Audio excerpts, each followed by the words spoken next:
وآله وصحبه أجمعين أما بعد فقد قال الله تعالى في القرآن الكريم وفي محكم التنزيل اللهم صل على سيدنا محمد شمس الأنبياء بدر المرسلين وكتب الأولياء وافتخار المتقين تاج الأمة شفيع المذنبين شفيعي يوم القيامة الله يا هادي.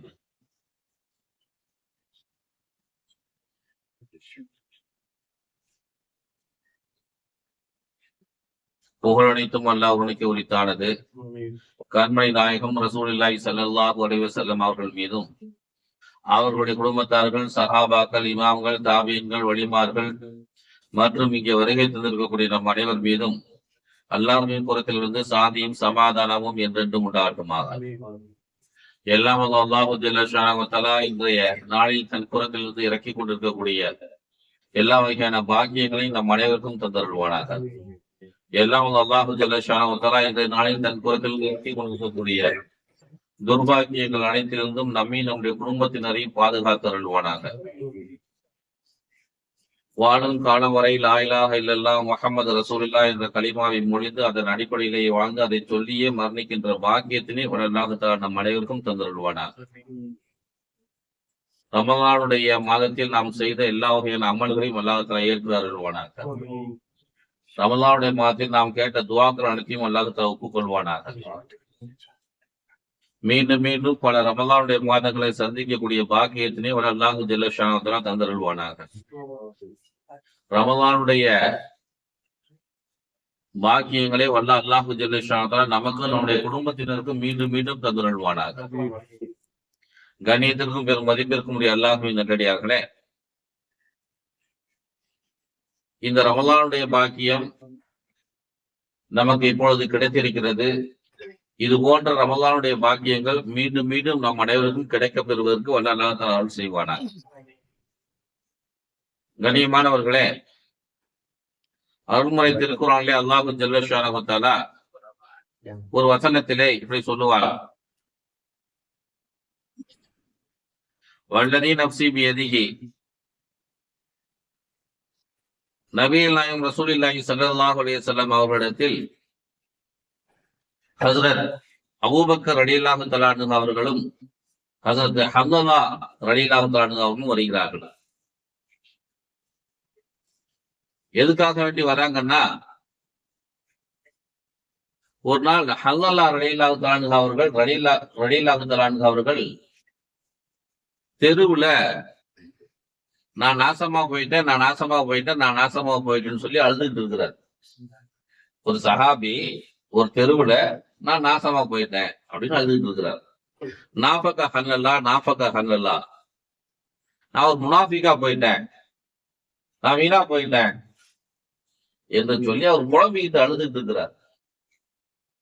அந்த பக்கமா போன அபூபக்கர் ரலியல்லாஹு அன்ஹு அவங்க, என்ன புலம்புறீங்க, ஏன் என்னாச்சு, எப்படி நீங்க நாஃபக முனாஃபிகா போனீங்க, எப்படி நீங்க வீணா போனீங்க என்று அபூபக்கர் ரலியல்லாஹு அன்ஹு அவர்கள் கேட்கிறார்கள். அப்ப அவர் சொல்லுகிறார், நபிகள் நாயகம் ரசூலுல்லாஹி ஸல்லல்லாஹு அலைஹி வஸல்லம் அவங்களுடைய சபையில நான் போய் உட்கார்ந்து இருந்தாக்க நான் சொர்க்கத்தையும் நரகத்தையும் பார்க்கிற மாதிரி இருக்குது. ரசூலுல்லாவோட உட்கார்ந்து இருந்தா, ரசூலுல்லாஹ் பேசுறத கேட்டுக்கிட்டு இருந்தா எனக்கு நான் சொர்க்கத்தையும் நரகத்தையும் இங்க உட்கார்ந்துகிட்டே பாக்குற மாதிரி தெரியுது. அரிசி குருசி எல்லாம் எனக்கு தெரியுது. ஆனா ரசூலுல்லாஹ்வுடைய சபையை விட்டு வெளியே வந்துட்டா மனைவி, பிள்ளைகள், வியாபாரம், தொழில், விவசாயம் இப்படியே சுத்திக்கிட்டு கிடக்குறாங்க. அல்லாஹ்வுடைய ஞாபகமே வர மாட்டேங்குது, ரசூலுடைய ஞாபகமே வர மாட்டேங்குது. திரும்ப பள்ளியாசலுக்கு போனாதான், ரசூலுல்லாஹ் பார்த்தாதான் திரும்ப அந்த ஞாபகம் வரும். வெளியே போயிட்டா வெளியே ஞாபகம், உள்ளுக்கு வந்துட்டாங்கதான் உள்ளுக்கு ஞாபகம். அதனால நான் நாசமா போயிட்டேன், நான் எப்ப பார்த்தாலும் இப்படிதான் இருக்கிறேன் என்று சொல்லி அவர் வருத்தப்பட்டார். அபூபக்கர் ரலியல்லாஹு அன்ஹு அவங்க, எனக்கும் அப்படிதான்ப்பா இருக்குது அப்படிங்கிறாங்க. எனக்கும் அப்படிதான் இருக்குது, வா நானும் நாசமா போயிட்டேன் போல தெரியுது, வா ரெண்டு பேரும் போவோம்னு சொல்லி நபிகள் நாயகம் ரசூலுல்லாஹி ஸல்லல்லாஹு அலைஹி வஸல்லம் இடத்தில் வருகிறார். அபூபக்கர் நாயகம் எப்படி ரசூலுல்லாஹ்வுக்கு அடுத்த அந்தஸ்துல இருக்கிறவங்க. அபூபக்கர் ரலியல்லாஹு அன்ஹு அவங்களை விட ஒரு உத்தமர் யாரும் இல்ல, நேர்மையானவர் யாரும் இல்ல. இவரை விட சொர்க்கத்துக்கு தகுதியானவர் வேற யாருமே கிடையாது. ஆனா அவர் என்ன சொல்லுகிறார், என் நிலையும் அப்படிதான் இருக்குது, நானும் நாசமா போயிட்டோம் வா. பெருமானார் ஸல்லல்லாஹு அலைஹி வஸல்லம் அவர்களை போய் சந்திக்கிறாங்க. சந்திச்ச உடனே அபூ ஹஸரத் ஹல்லல்லாஹு ரலியல்லாஹு அன்ஹு அவர்கள் சொல்லுகிறார், விவரத்தை எடுத்து சொல்றாங்க, இந்த மாதிரி இருக்குது மனநிலை. உங்க கூட இருந்தா அரிசியும் குரிசையும் அல்லாவையும் பாக்குற மாதிரி இருக்குது, சொர்க்கத்தையும் நரகத்தையும் பாக்குற மாதிரி இருக்குது. உங்களுடைய சபையை விட்டு வெளியே போயிட்டாக்கா மனைவி, பிள்ளைகள், தொழில், விவசாயம் இப்படியே உணர்ந்துட்டு கிடக்குறோம். இந்த மனநிலைக்கு என்ன செய்யறது? நாங்க வெளியே வந்தாலும் இங்க இருக்கிற மனநிலையே இருக்கணும். விவசாயம் செஞ்சாலும் அல்லாவோட ஞாபகம் இருக்கணும், தொழில் செஞ்சாலும் அல்லாவோட ஞாபகம் இருக்கணும், மனைவி மக்களோட உணர்ந்தாலும் எங்களுக்கு அல்லாவோட ஞாபகம் இருந்து கொண்டே இருக்க என்ன செய்யும்? அப்பொழுதுதான் பெருமானார் ஸல்லல்லாஹு அலைஹி வஸல்லம் சொல்றாங்க, வல்லதி நஃப்ஸி பியதிஹி, என்னுடைய உயிர் யார் கைவசம் இருக்கிறதோ அவன் மீது ஆணையாக சொல்கிறேன், லவ் ததூமூன அலாமா தகூனுன இந்தி, என்கிட்ட இருக்கிற மாதிரியே நீங்க எப்பொழுதும் இருக்க வேண்டும் என்றால், ஒஃபில் திக்ரி, அல்லாஹ்வுடைய நினைவிலேயே இருக்க வேண்டும் என்றால், என் கூட இருக்கிற மாதிரியே எல்லா இடத்துலயும் நீங்க இருந்திருந்தா, என் கூட இருக்கும் பொழுது பள்ளிவாசல் இருக்கும்போது என்ன மனநிலை இருக்குதோ அதே போலவே எல்லா இடத்துலயும் உங்களுக்கு அந்த மனநிலை இருந்திருந்தா, இல்ல சாபகத்துக்கும் மலாய்க்கத்தும் அல்லா பரிசிக்கும் துருக்கிக்கும், நீங்க படுக்கையில இருந்து எழுந்திருக்கும் போதே மலக்குமார்கள் உங்ககிட்ட கை கொடுப்பாங்க. நீங்க தெருவுல எங்கெல்லாம் நடந்து போறீங்களோ அங்கெல்லாம் உங்ககிட்ட வந்து மலக்குமார்கள் கை கொடுத்திருப்பாங்க. எப்படி இருந்திருந்தா, பள்ளிவாசல் இருக்கக்கூடிய அதே மனநிலையில எல்லா இடத்துலயும் இருந்திருந்தா மலக்குமார்கள் உங்களோட சேர்ந்து சுத்துவது உங்களுக்கு எல்லாம் தெரியும். லாக்கின் யா ஹல்லலா சாஅத்துன் வ சாஅத், கொஞ்சம் அப்படிதான் இருக்கும், கொஞ்சம் இப்படிதான் இருக்கும், மனுஷனா அப்படிதான். எது நபிகள் நாயகம் ரசூலுல்லாஹி ஸல்லல்லாஹு அலைஹி வஸல்லம் சொல்லுகிறார். அப்ப எப்ப பார்த்தாலும் என்ன எப்படி இருக்க முடியாது, ரசூல்லா கூட இருந்தாக்க இருக்கக்கூடிய அந்த மனநிலையை வெளியே போனாலும் பெற முடியாது. பள்ளிவாசல் இருக்கும்போது அங்க இருக்கக்கூடிய அந்த மனநிலையை வெளியே போன பிறகு பெற முடியாது. ரமலான் மாதத்தில் இருக்கக்கூடிய அந்த மனநிலையை ரமலான் அல்லாத மாதங்களில் நாம் பெற முடியாது. ரமலான் தான். ஆனா என்ன செய்யணும், இந்த ரமலான் மாதத்தில் நாம இருந்தது போலவே எல்லா மாதங்களிலும் இருப்பதற்கு நாம் முயற்சிகளை மேற்கொள்ள வேண்டும். எவ்வளவு சந்தோஷமா இருந்துச்சு, ரஜத்துக்கு எழுந்திருச்சோம், ஃபஜ்ர் தொழுதோம், 5 நேரம் இமாம் ஜமாத்தோட தொழுதோம், நோன்பு வச்சோம், சொந்த பந்தங்களை பார்த்தோம், எப்ப பார்த்தாலும் எல்லாம் கூடி கூடி கூடி கூட்டம் கூட்டமா இருந்தோம். ஃபஜ்ர்ல இருந்து தராவீஹ் வரையிலும் ஒரு நாளைக்கு 6 தடவை கூட்டமா உட்கார்ந்து இருந்தோம், பேசிக்கிட்டு இருந்தோம், சந்தோஷமா தொழுதுகிட்டு இருந்தோம், ஒரு கூட்டத்தோடவே இருந்தோம். ஆனா இப்ப இந்த 6 கூட்டங்களுக்கு மத்தியில இனிமேல் ரம்ஜானுக்கு பிறகு பார்த்தோம்னா இது குறைஞ்சு போயிடும். ஒரு நாளைக்கு 2 வக்து பள்ளிவாசல்ல வந்து ஜமாத்தோட எல்லாரும் தொழுற ஆடிங்க தான், யாரும் தொழுகாத ஆட்கள் எல்லாம் கிடையாது. வீட்டுல தொழுதுக்கிறோம், தொழில் செய்யற இடத்துல தொழுதுக்கிறோம், ஆனா தனித்தனியா தொழுதுக்கிறோம். இந்த கூட்டத்தோடு சேர்ந்து தொழுறதுக்கான அந்த வாய்ப்புகள் நமக்கு குறைஞ்சி போகுது. இதை நம்ம என்ன செய்யணும், இந்த ரமலான் மாதம் நமக்கு அப்படிப்பட்ட ஒரு வாய்ப்பை வழங்கி இருக்கிறது. ஸல்லல்லாஹு அலைஹி வஸல்லம் அவர்கள் நபிகளாரோடு இருந்த அந்த உணர்வை நாம் இப்போ இந்த ரமலான் மாதத்தில் ஒரு உணர்வை பெற்றிருந்தோம். இந்த உணர்வு தொடர்ந்து நம்ம கிட்ட இருக்கும். அதற்கான முயற்சிகள் என்ன செய்யணும், தொடர்ந்து நம்ம செய்யணும். ஹதீஸ்கள்ல அறிவிக்கப்பட்டிருக்கிறது, சுஹைல் பின் அம்ரு என்கிற ஒருவர் இருந்தார். இவர் பெருமானார் ஸல்லல்லாஹு அலைஹி வஸல்லம் அவங்களை பத்தியும், இஸ்லாத்தை பத்தியும், ரசூலுல்லாஹ்வுடைய குடும்பத்தினர்களை பத்தியும், சஹாபாக்களை பத்தி கடுமையா எதிர்த்து பேசக்கூடிய ஒரு நபர், இஸ்லாத்துக்கு எதிரானவர். சுஹைல் பின் அம்ரு பத்ர்ல கைதியாக கூட பிடிக்கப்பட்டிருந்தார்.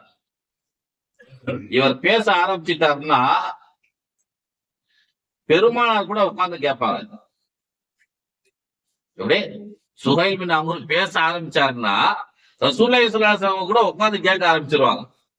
அவனோட இனிமையா பேசுவார். ரசூலுல்லாஹ்வையே திட்டினாலும் ரசூலுல்லாஹ் உட்கார்ந்து கேட்கிற அளவுக்கு இருக்கும். எதிரிகளை யாரு திட்டினாலும் எவ்வளவு இலக்கிய நயத்தோடு திட்டுறாங்க நம்மள அப்படின்னு பேசுற மாதிரி இருக்கும். அவ்வளவு அழகா பேசக்கூடியவர். அவர் பேச ஆரம்பிச்சிட்டாருன்னா மக்கள் இருக்கக்கூடிய எந்த எதிரியும் உட்கார்ந்து நிக்க மாட்டான். சுஹைல் பேச என் நேரத்தை கூட சுஹைலுக்கு தர அப்படின்னு சொல்லுவாங்க. அவட அருமையா பேசக்கூடிய ஒரு மிகப்பெரிய பேச்சாளர். ஆனா இஸ்லாத்துக்கு எதிரானவர். ரசூலுல்லாஹ்வை திட்டிக் கொண்டே இருப்பார், குடும்பத்தினரை திட்டிக் கொண்டே இருப்பார், அல்லாஹ்வை திட்டிக் கொண்டே இருப்பார். இப்படிப்பட்ட இந்த நேரத்துலதான் பெருமானார் ஸல்லல்லாஹு அலைஹி வஸல்லம் அவர்களே ஒரு நாள் கடுமையா விமர்சனம் பண்ணிட்டார். இதுவரையும் கேட்கக்கூடாத வார்த்தைகளால விமர்சனம் பண்ணிட்டார். இதை கேட்ட உம்முர் இல்லாதவங்க அவங்களுக்கு சரியான கோபம். யார் ரசூலுல்லாஹ் தஅனி அன்சி சல்தை சுஹைல் இப்னு அம்ர் லா அம்ஸல பி அஹதி, என்ன மட்டும் கொஞ்சம் அனுமதி கொடுங்க, அந்த சுஹைலுடைய முன்னம்பல் ரெண்டை மட்டும் வெட்டிடுறேன், உடைச்சிடுறேன். ரொம்ப கடுமையா பேசுறாரு. பல்ல உடைச்சிட்டோம்னா எல்லாம் சரியா போயிடும், முன்னம்பல்ல ரெண்டை மட்டும் உடைச்சிடுறேன், எனக்கு கொஞ்சம் அனுமதி கொடுங்க, அந்த ஆளுடைய உருவத்தை சிதைச்சிடுறேன் என்று ஹஜ்ரத் உமர் இல்லாதவங்க கோபமா வந்து கேட்கிறாங்க. பெருமானார் ஸல்லல்லாஹு அலைஹி வஸல்லம் அவங்க சொல்றாங்க, ல அம்ஸல பி அஹதி, உருவங்களை சிதைப்பதற்கு எனக்கு அனுமதி கிடையாது, உருவங்களை சிதைப்பதற்கு எனக்கு அனுமதி கிடையாது. ஒரு சமயம் நான் உருவங்களை சிதைப்பதற்கு அனுமதி கொடுத்து விட்டேன் என்றால் என்னை நபி என்று கூட பார்க்காம அல்லாஹ் என்னையும் சிதைக்கிறதுக்கு வாய்ப்பு இருக்கு சொல்றாங்க. புகாரியுடைய ஹதீஸ். ஒரு மனிதனுடைய உருவங்களை சிதைச்சிடக்கூடாது என்று நபிகள் நாயகம் ரசூலுல்லாஹி ஸல்லல்லாஹு அலைஹி வஸல்லம் அவங்க சொல்றாங்க. அந்த சந்தர்ப்பத்துல நபிகள் நாயகம் ரசூலுல்லாஹி ஸல்லல்லாஹு அலைஹி வஸல்லம் அவர்கள் சொல்லுகிறார்கள், உமர் ரொம்ப கோபப்படாதீங்க, யா உமர், சுஹைல் யகிஃபு மௌகிஃபன் யஸிர் கதா, இன்னைக்கு சுஹைல் பேசுறது உங்களுக்கு கோபத்தை கொடுத்திருக்கலாம், ஆனால் ஒரு காலம் வரும் அன்னைக்கு சுஹைல் பேசுறது உங்களுக்கு சந்தோஷத்தை தரும், கொஞ்சம் பொறுமையா இருக்கும். இன்னைக்கு இருக்கிற சூழ்நிலையை மட்டுமே பார்க்காதீங்க, எதிர்காலத்தையும் நீங்க பாருங்க என்று நபிகள் நாயகம் ரசூலுல்லாஹி ஸல்லல்லாஹு அலைஹி வஸல்லம் அவர்கள் ஒரு வார்த்தையை சொல்லுகிறார். சரி, பொறுமையா இருந்துடுறாங்க. காலங்கள் உருண்டு இருக்கு. ஹிஜ்ரி 8 இது எப்ப நடக்கிறது? ஹிஜ்ரி ஒரு 3 காலகட்டத்துல நடந்த ஒரு நிகழ்ச்சிக்கு பிறகு ஹிஜ்ரி 8ல ஒரு 5-6 வருடங்களுக்கு பிறகு நடக்கக்கூடிய ஒரு நிகழ்ச்சி. ஹிஜ்ரி 8ல இவரும் இவருடைய மகன் அபூ ஜந்தலும் மற்றொரு மகன் அப்துல்லாவும் 3 பேருமே சேர்ந்து முஸ்லீமாக மாறுறாங்க. பெருமானார் ஸல்லல்லாஹு அலைஹி வஸல்லம் அவங்களோடு எல்லா போர்க்களங்களிலும் இவர்கள் கலந்து கொள்கிறார்கள். நபிகள் நாயகம் ரசூலுல்லாஹி ஸல்லல்லாஹு அலைஹி வஸல்லம் அவங்க இறந்து போன செய்தி மக்காவை வந்து அடைகிறது. ரசூலா இறந்து போயிட்டாங்க, அடக்கம் பண்ணியாச்சு, ஒரு 5-6 நாளைக்கு பிறகுதான் மக்காவுக்கு செய்தி போய் சேருது. அப்ப இவர் மக்காவில தான் கூடியிருக்கிறார். மக்காவில அந்த செய்தி சேர்த்த பிறகு அங்க இருக்கிற முஸ்லிம்களுடைய மனநிலைகள்லாம் என்ன, இஸ்லாத்தினுடைய தலைவர் இறந்து போயிட்டாரு, இன்னைக்கு இஸ்லாம் அவ்வளவுதான் அழிஞ்சு போச்சாட்டுக்கு, நம்ம பழைய மதத்துக்கு போயிடலாம் என்கிற மனநிலையில் மக்கால இருந்த எல்லா மனிதர்களும் இருந்தார், பெரும்பாலானவர்கள் இருந்தார். அப்ப இந்த சுஹைல் இப்னு அம்ர் ரலியல்லாஹு அன்ஹு அவங்கதான் காபத்துல்லாஹ்ல எழுந்து நின்று பேசுகிறார். யாக மக்கா லா தகூனு ஆகிர மன் அஸ்லமா வ அவ்வலு மன் இர்தத்த பஅதல் மௌத்தி நபி ஸல்லல்லாஹு அலைஹி வஸல்லம். மக்காவாசிகளே, இஸ்லாத்துல நீங்க தான் ரொம்ப கடைசியா நுழைஞ்சிருக்கிறீங்க. ஏன்னா ஃபத்ஹ் மக்கால தான் எல்லா முஸ்லிம்களும் முஸ்லீம் ஆயிருக்கிறாங்க. நீங்க ரொம்ப இஸ்லாத்துக்குள்ள வந்தது ரொம்ப கடைசியா தான் வந்தீங்க. ஆனா முதல்ல நீங்க முர்த்ததா மாறி இஸ்லாத்தை விட்டு வெளியே போயிட வேண்டாம், கடைசியா இஸ்லாத்துக்கு வந்துட்டு முதல்ல இஸ்லாத்தை விட்டு வெளியே போயிடாதீங்க என்று ஒரு வார்த்தையை சொல்கிறார். ரொம்ப நீண்ட உரை. இந்த உரையில் இந்த வார்த்தையை கேட்டதுமே எல்லாருமே தாரை தாரையாக அழுது அந்த பெருமானார் ஸல்லல்லாஹு அலைஹி வஸல்லம் அந்த இஸ்லாத்தை மனப்பூர்வமாக ஏற்றுக்கொண்டு ஒருத்தர் கூட முர்த்ததா மாறாங்க. பிற்காலத்துல உமர் ரலியல்லாஹு அன்ஹு அவங்க ஹஜ்ஜிக்கு வராங்க. ஹஜ்ரத் அபூபக்கர் ரலியல்லாஹு அன்ஹு அவங்க ஹஜ்ஜிக்கு வராங்க, கூட உமரும் வருகிறார். அங்க மக்காவுல விசாரிக்கும் பொழுது பெருமானார் ஸல்லல்லாஹு அலைஹி வஸல்லம் அவங்க இறந்துட்டு போயிட்டாங்கிற செய்தியை கேட்ட உடனே மக்காவுல இருந்த முஸ்லிம்கள் எல்லாம் என்ன செய்வதென்று தெரியாமல் நிலை தடுமாறி கொண்டிருக்கும் பொழுது இந்த சுஹைல் பின் அம்ருடைய உரைதான் எங்களை இஸ்லாத்தை நீடித்து நிலைத்திருக்க வைத்தது. அவர் இப்படி எல்லாம் பேசினார் என்று அந்த மக்கள் அபூபக்கர் ரலியல்லாஹு அவங்களிடத்தில் உமர் ரலியல்லாஹு இடத்துல சொல்லும் பொழுது அதுக்கு உமர் ரலியல்லாஹு சந்தோஷப்பட்டார், சிரிச்சாங்க. அன்னைக்கு ரசூலா சொன்னாங்க இல்லையா, ஒரு காலம் வரும், இன்னைக்கு இவரை பார்த்து நீ கோவப்படாத, நாளைக்கு இதே பேச்சு இவருடைய பேச்சு உங்களுக்கு சந்தோஷத்தை கொடுக்கும் சொன்னாங்க இல்லையா, அந்த சந்தோஷத்தை அவர் பெற்றார். அது மட்டும் இல்லாம அதற்கு பிறகு நடந்த ஒரு யுத்தத்துல ஹஜரத் சுஹைல் பின் அம்ர் ரலியல்லாஹு அன்ஹு அவங்களுடைய ஒரு மகன் அப்துல்லா என்பவர் இறந்து போயிட்டார். அந்த சந்தர்ப்பத்துல தான் அந்த உமர் ரலியல்லாஹு அன்ஹு அவங்களும் ஹஜரத் அபூபக்கர் ரலியல்லாஹு அன்ஹு அவங்களும் ஹஜ்ஜிக்காக வந்திருக்கும் பொழுது அந்த யுத்தத்துல உங்களுடைய மகனார் இறந்து போயிட்டதா கேள்விப்பட்டோம். ரொம்ப வருத்தமா இருக்குது. எங்களுடைய ஆழ்ந்த இரங்கலை தெரிவித்துக் கொள்கிறோம் என்று ஹஜரத் உமர் இல்லாத்தும் அவங்களும் அபூபக்கர் இல்லாத்தும் அவங்களும் தங்களுடைய கருத்துக்களை தெரிவிக்கும் பொழுது ஹஜரத் சுஹைல் இப்னு அம்ர் ரலியல்லாஹு அவங்க சொல்றாங்க, இறந்து போயிட்டாருன்றது எனக்கு வருத்தம் தான். இருந்தாலும் என்னுடைய மகன் பெருமானார் ஸல்லல்லாஹு அலைஹி வஸல்லம் சொல்லக்கூடிய ஒரு ஹதீஸ் ஒன்று இருக்கிறது. யார் ஒரு ஷஹீத் ஆகிவிட்டாரோ, யுத்தத்துல இறந்து போய் விட்டாரோ, அவர் தன்னுடைய குடும்பத்தில் 70 நபர்களுக்கு சிபாரிசு செஞ்சு சொல்லி கலைஞ்சிட்டு போவார்னு சொல்லி ரசூலுல்லாஹி ஸல்லல்லாஹு அலைஹி வஸல்லம் சொல்லியிருக்கிறாங்க. என்னுடைய மகன் என்னை கொண்டுதான் ஆரம்பம் செய்வார். சிபாரிசு செய்வதற்கு என்னுடைய மகன் என்னை கொண்டுதான் ஆரம்பம் செய்வார் என்று ஹஜரத் சுஹைல் பின் அம்ர் ரலியல்லாஹு அன்ஹு அவர்கள் சொல்லி பெருமிதம் பட்டதாக ஒரு ஹதீஸ் ஒன்று பதிவு செய்யப்பட்டிருக்கிறது. இதெல்லாம் நான் எதற்காக வேண்டி சொல்றேன் அப்படின்னாக்க, ஹஜரத் சுஹைல் பின் அம்ர் ரலியல்லாஹு அன்ஹு அவர்கள் ஒரு நேரத்துல எப்படி எப்படியோ இருந்தார். இஸ்லாத்துக்கு எதிரானவராக இருந்தார். இஸ்லாத்தை வன்மையாக கண்டித்துக் கொண்டிருந்தார். இஸ்லாத்துக்கு எதிராக செயல்பட்டு கொண்டிருந்தார். ஆனா இஸ்லாத்துக்குன்னு வந்த பிறகு அதுக்குள்ள முழுமையாக தன்னை அர்ப்பணித்துக் கொண்டு வாழ்ந்தார். கடந்த ரமலான் மாதம் அல்லாத மற்ற மாதங்கள்ல எப்படி எப்படியோ நம்ம இருந்தோம், எங்கெங்கயோ சுத்திட்டு இருந்தோம். ரமலான் மாதம் வந்த பிறகு எல்லாருமே ஒரு கூட்டுக்குள்ள, ஒரு பள்ளிவாசலுக்குள்ள நேரத்துக்கு வந்து நோன்பு தொடர்ந்து கொண்டு, நேரத்துக்கு வந்து தராவி தொழுது கொண்டு, நேரத்துக்கு வந்து ஜமாத்தோட தொழுது கொண்டு ஒரு வகையான மாற்றங்களோடு நம்ம சுத்திட்டு இருந்தோம். 11 மாதமா இருந்த அமலே செயல்முறை வேற, இந்த ஒரு மாதமா இருக்கக்கூடிய நடைமுறையும் செயல்முறையும் வேற. நம்முடைய மனநிலையும் கூட வேறையாக இருக்கிறது. நமக்கே ஆச்சரியமா இருக்கு. நம்ம கூட திருந்திட்டோமா? நம்ம தான் இத்தனை பக்தர் தொழுதுகிட்டு இருக்கிறோமா? நம்ம தான் பள்ளியாசலுக்கு போறோமா? இதுக்கு முன்னால கூப்பிட்டா கூட போக மாட்டோமே, நம்ம இப்படி ஆயிட்டோமே. இந்த நிலை நமக்கு ரொம்ப சந்தோஷத்தை தருது இல்லையா? இந்த சந்தோஷத்தை தரக்கூடிய இந்த நிலையில நாம் தொடர்ந்து நம்ம இருக்கணும். தொடர்ந்து நம்ம என்ன செய்யணும்? பயணிக்கணும். அதே போல ஒரு செய்தி, ஹஜரத் சுஹைல் பின் அம்ர் ரலியல்லாஹு அன்ஹு அவர்களும் அபூ சுஃபியான் பின் ஹர்ப் ரலியல்லாஹு அன்ஹு அவர்களும் ஹஜரத் உமர் ரலியல்லாஹு அன்ஹு அவருடைய காலத்துல உமர் ரலியல்லாஹு அன்ஹு அவங்களை சந்திப்பதற்காக அவங்க ஆபீஸுக்கு வராங்க. ஆபீஸ்ல முன்னால இருக்கைகள் போடப்பட்டிருக்கு, எல்லாரும் உட்கார்ந்து இருக்கிறாங்க. இவங்களுக்கு பிறகு ஹஜரத் பிலால் ரலியல்லாஹு அன்ஹு அவங்களும் சுஹைப் ரலியல்லாஹு அன்ஹு அவங்களும் 2 பேர் வராங்க. இந்த அபூ சுஃபியான் பின் ஹர்பும் சுஹைல் பின் அம்ரும் பெரிய கோடீஸ்வரர்கள், பெரிய செல்வந்தர்கள், ஊர்ல பெரிய தலைவர்கள். இவங்க 2 பேரும் முதல்ல வந்து உட்கார்ந்துருக்காங்க உமரை சந்திக்கிறதுக்கு ரலியல்லாஹு அன்ஹு. இவங்க வந்த பிறகுதான் சுஹைப் ரலியல்லாஹு அன்ஹு அவங்களும் பிலால் ரலியல்லாஹு அன்ஹு அவங்களும் உமர் ரலியல்லாஹு அன்ஹு சந்திக்கிறதுக்கு வராங்க. அவங்களும் வந்து உட்கார்ந்து இருக்கிறாங்க. இவங்க 2 பேரும் யாருன்னா முன்னாள் அடிமைகள். பிலால் ரலியல்லாஹு அன்ஹு முன்னாள் அடிமை, சுஹைப் ரலியல்லாஹு அன்ஹு முன்னாள் அடிமை. இவங்க 2 பேரும் தலைவர்கள். 2 பேருமே காத்து இருக்கிறாங்க உமர் ரலியல்லாஹு அன்ஹு அவங்கள பாக்குறதுக்கு. கொஞ்ச நேரம் கழிச்சு இவங்க 2 பேர்த்தையும் முதல்ல அழைக்கிறாங்க உமர் ரலியல்லாஹு அன்ஹு. யாரா? அடிமைகளான சுஹைப் ரலியல்லாஹு அன்ஹு அவங்களையும் பிலால் ரலியல்லாஹு அன்ஹு அவங்களையும் உள்ளுக்கு அழைக்கிறாங்க முதல்ல. அழைச்ச உடனே இங்க உட்கார்ந்த அபூ சுஃபியான் ஹர்புக்கு கோபம். இப்பெல்லாம் யாரு? எவ்வளவு பெரிய தலைவர்கள், இந்த அடிமையில போய் முதல்ல கூப்பிடுறாரு அவரு, நம்ம அவங்களுக்கு முன்னாடி வந்து உட்கார்ந்து இருக்கிறோம் என்று ஹஜரத் அபூ சுஃபியான் ஹர்ப் ரலியல்லாஹு அன்ஹு அவங்க சொல்றாங்க. இருக்கும் தானே, இருக்கதானே செய்யும், பழைய அந்த வேகங்கள் இருக்கதானே செய்யும் என்று இவர் சொன்ன உடனே ஹஜரத் சுஹைல் பின் அம்ர் ரலியல்லாஹு அன்ஹு சொல்றாங்க, நம்மளை விட அவங்க இஸ்லாத்துக்கு முன்னால வந்தவங்க, நம்மளை விட அவங்க இஸ்லாத்துக்கு ரொம்ப முன்னால வந்தவங்க, அதனால இஸ்லாத்தை அதிகமான ஈடுபாடு கொண்டவர்கள். இவர்கள் அழைக்கப்படுவதுதான் சரியானது. இங்க மட்டும் இல்ல, நாளைக்கு மறுமையில அல்லாஹு ஜல்ல ஷானஹு அத்தனை கோடிக்கணக்கான மக்களுக்கு மத்தியில இவங்களதான் முதல்ல அழைப்பாங்க.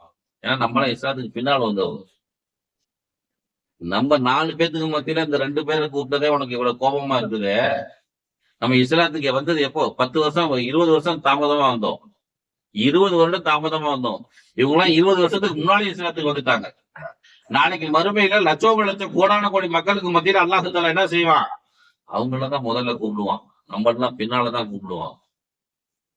சத்தம் போடாம உட்காருங்க, அவங்க செய்தது தவறு என்று சுஹைல் பின் அம்ர் ரலியல்லாஹு அன்ஹு அவர்கள் சொன்னதுமே அவர் அபூ சுஃபியான் ஹர்ப் ரலியல்லாஹு அன்ஹு அவங்க மூடமாக இருந்து விட்டதாக ஒரு ஹதீஸ்ல முஸ்லிம் அஹ்மதுல பதிவு செய்யப்பட்டிருக்கிறது. ஆகவே அன்பார்ந்த அல்லாஹ்வின் நல்லடியார்களே, கண்ணியமானவர்களே, இந்த கண்ணியமான இந்த ரமலானுடைய மாதத்தினுடைய இந்த சிறப்புகளை நம்ம புரிஞ்சுக்கணும். சுஹைல் பின் அமூர் ரலியல்லாஹு தஆலா அவங்க எப்படி இஸ்லாத்தை முறையாக புரிந்து கொண்டார்களோ, சரியாக விளங்கி கொண்டு அதனுடைய உள்ளார்ந்த அர்த்தங்களை புரிந்து கொண்டு வாழ்ந்தார்களோ, அது போன்று இந்த ரமலானுடைய உள்ளார்ந்த அர்த்தங்களையும் இதனுடைய மகாமியங்களையும் புரிந்து கொண்டு நாம் வாழ்வதற்கு முயற்சிகளை மேற்கொள்ள வேண்டும். எல்லாம் வல்ல அல்லாஹு ஜல்ல ஷானஹு வ தஆலா இந்த கண்ணியமான இந்த ரமலான் மாதத்தை நாம் எப்படி கண்ணியப்படுத்தினோமோ அதே போன்று அல்லாஹ் தஆலா இந்த உலகத்திலும் மறு உலகத்திலும் நம்மையும் கண்ணியப்படுத்துவானாக. கண்ணியமானவர்களே, இன்ஷா அல்லாஹ் நம்ம பள்ளிவாசல்ல பெருநாள் தொழுகை 9 மணிக்கு நடைபெறும். காலையில 9 மணிக்கு 8:40 இருந்து தக்பீர் சொல்லுவாங்க. 9 மணிக்கு தொழுகை நடைபெறும். 9 மணிக்கு ஆண்களுக்கும் பெண்களுக்கும் சேர்த்து ஒரே ஜமாத்து தான், 2 ஜமாத்து கிடையாது, ஒரே ஜமாத்தாகவே தொழுகை நடைபெறும். ஆண்கள் மேல் பள்ளிவாசல்லையும் கீழ் பள்ளிவாசல்லையும் தொழுது கொள்ளலாம். வெளியிலையும் கொஞ்சம் இடம் ஏற்பாடு செய்யப்பட்டது. பெண்களுக்கு அந்த திடல்ல ஒரு பெரிய சாமியான கட்டி அவங்க தொழுகிறதுக்கான ஏற்பாடுகளும் செய்யப்பட்டிருக்கிறது. ஒரு 200 ஆண்கள் தொழுகலாம், ஒரு 300 பெண்கள் தொழுகலாம். அந்த அளவுக்கு இட வசதி பள்ளிவாசல்ல ஏற்பாடு செய்யப்பட்டுள்ளது. அதனால யார் வேண்டுமானாலும் நீங்க தொழுகலாம். எல்லாருடையும் செய்தியை சொல்லுங்க, எல்லாரையும் தொழுகிறதுக்கு ஏற்பாடுகள் செய்யுங்க. ஒரு விஷயம். இரண்டாவதாக சதகத்துல் ஃபித்ர் நாளைக்கு தொழுகைக்கு முன்னால நம்ம கொடுத்துடணும். ஒவ்வொருத்தரும் குறைந்தபட்சம் 100 ரூபாய் ஏழை எளியவர்களுக்கு கொடுக்க வேண்டும். குழந்தைகள் பிறந்துட்டாங்கனாக்கா பிறந்த குழந்தையிலிருந்து உயிரோடு இருக்கக்கூடிய பெற்றோர்கள் வரை எல்லாருமே, யார் யார் வயசானவங்க எவரா இருந்தாலும் சரி, எல்லாருக்குமே ஒரு 100 ரூபாய் குறைஞ்சது கம்மி இல்லாம காசாக கொடுக்கறதா தான் கொடுக்கலாம். இல்லையா தானியமா கொடுக்கறதா இருந்தாக்க 2.5 கிலோ 2 400 ஹனஃபியாக்களும் 3 200 ஷாஃபியாக்களும் கொடுத்தாக வேண்டும். அதே போல நாளைக்கு பெருநாள், அடுத்த 6 நாள் முதல் 6 நாள் ஷவால் மாதத்தினுடைய முதல் 6 நாள் நோன்பு நோக்க வேண்டும். அது சுன்னத்தான நோன்பு. நாயகம் ரசூலுல்லாஹி ஸல்லல்லாஹு அலைஹி வஸல்லம் அவங்க ரொம்ப வலியுறுத்தி சொல்லியிருக்கிறாங்க. அதனால அந்த ஷவாலுடைய 6 நோன்பை நோன்பதற்கு நாம் முயற்சிகளை மேற்கொள்ள வேண்டும். இன்னைக்கு இஷா தொழுகை 8:15 மணிக்கு, 8 மணிக்கு பாங்க, 8:15 மணிக்கு தொழுகை. நாளைக்கு ஃபஜ்ர் தொழுகை 5:15 பாங்க, 5:45 இகாமத். நாளையிலிருந்து வளமை கூட எல்லா தொழுகைகளும் நடைபெறும். இன்ஷா அல்லாஹ் எல்லாரும் கலந்து கொள்ளுங்கள். அல்லாஹ் ஜல்ல ஷானஹு செய்வானாக. ஆமீன். வாஃபிர் தஅவானா அல்ஹம்துலில்லாஹி ரப்பில் ஆலமீன். அஸ்ஸலாமு அலைக்கும் வரஹ்மத்துல்லாஹி வபரகாத்துஹு.